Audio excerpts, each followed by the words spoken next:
I've had a lot of interesting comments and questions about disability on my channel recently, so I'm going to do another comment response video. And to make things extra interesting, I'm going to start responding to some of the rage comments I get, because often they have a kernel of truth.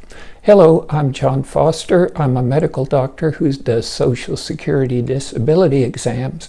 I just did a day of disability exams yesterday, and as usual, everything I say reflects my own opinions based on my own experience and study, and not the opinions of the Social Security Administration or any other medical body. Now, the first comment was from a person who was concerned they're applying for disability and they've seen 3 different doctors and gotten 3 different diagnoses. And that's not as bad as it sounds. First of all, I've long said that if you go to 3 different doctors, you're going to get 3 different opinions. That's just the way it is. Doctors don't always agree. I see patients and sometimes don't agree with their diagnoses. Sometimes other doctors don't agree with my diagnoses, and often they're right. And sometimes conditions simply cannot be diagnosed. Yesterday, I saw a patient who developed very serious problems with their brain and had clear-cut evidence on MRI and physical exam of multiple brain problems, but nobody had been able to figure out their diagnosis yet. Not me, not the doctors in the hospital, which they'd been in last year, and not the neurologists they had seen. The fact that you don't have a firm diagnosis is not that important, because what matters in a disability claim is your work-related limitations. What's causing those limitations is of secondary importance. If you have serious work-related limitations, you will be found disabled regardless of whether you have a definitive diagnosis or not.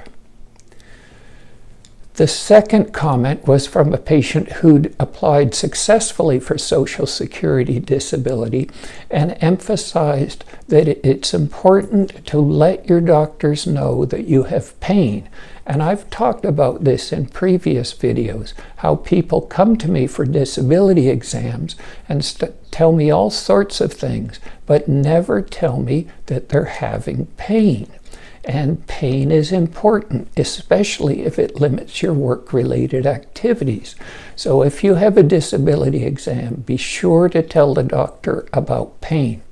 Also, if you're going to see your regular doctors or specialists and you have chronic painful problems like low back pain or knee pain, it's important that you mention that each time you see them so that it gets into your medical records, because Social Security is going to review those medical records if you apply for disability.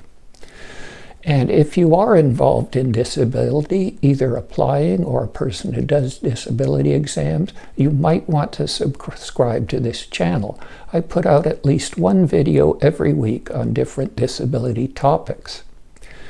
The next problem, and this came up in my disability exams yesterday, is patients who've been prescribed medication but are not taking them. And if you are prescribed medication and you are not taking it, you want the answer to be clear and reasonable. Sometimes Social Security will deny a claim if the patient's not taking prescribed medication and Social Security believes if they did take the medication, their condition would improve. This applies, for example, to patients with epileptic seizures who don't take their prescribed anti-seizure medicine.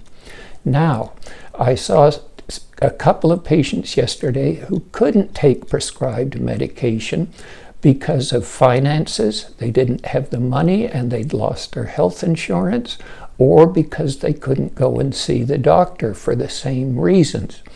If you're not taking medication that's prescribed because you can't afford it, or if you're not taking medication because you can't afford to go to the doctor to get a prescription, be sure to mention that. That's perfectly reasonable, and you won't be penalized for not taking your medication in those circumstances.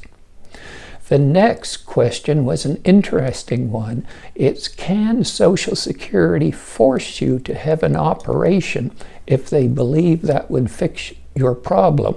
Or can they deny a disability claim because you've refused surgery?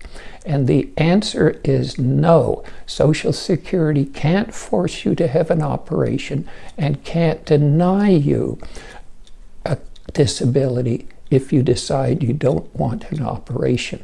Whether or not you consent to an operation is your decision to make between you and your surgeon, and the government can't force you or penalize you for that decision.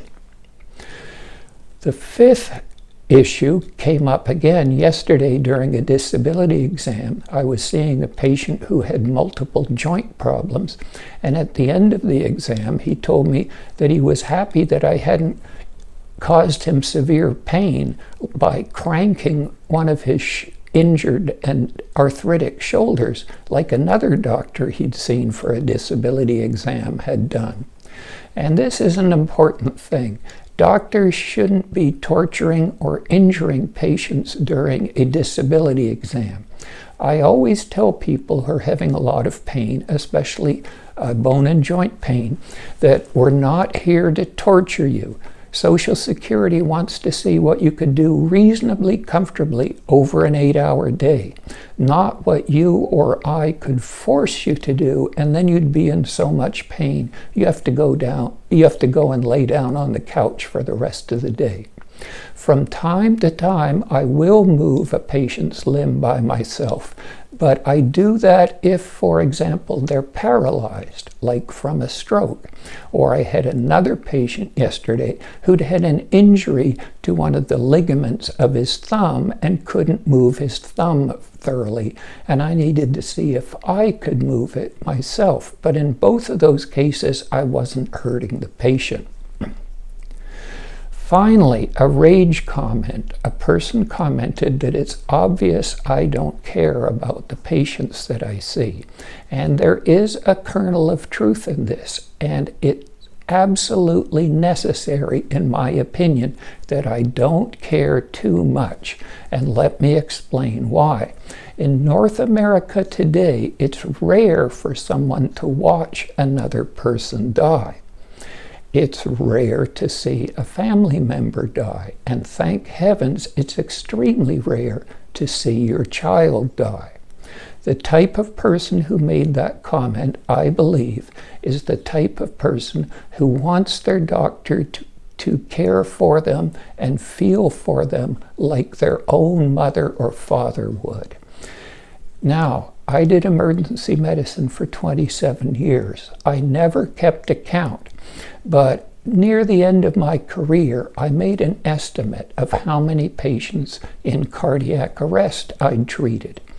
Most patients in cardiac arrest die, more than 9 out of 10.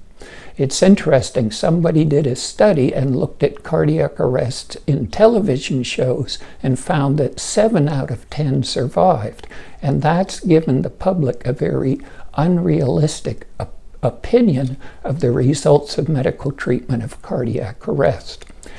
On the low side, I estimated I'd treated at least 500 cardiac arrests.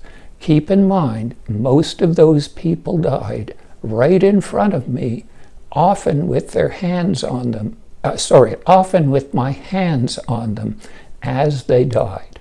If I'd felt towards them like they were my children, and I'd seen hundreds of my children die, I would have either committed suicide, gone insane, or quit medicine altogether. Doctors have to maintain some distance emotionally from their patients. A good doctor cares about their patients, wants their patients to get better. doesn't want to hurt them, although sometimes doing painful things is absolutely necessary. But your doctor will never care for you like you were their child. Well, I hope this has been helpful. If you have more comments or suggestions, I'd appreciate them. And as always, remember, if it happens, it's possible.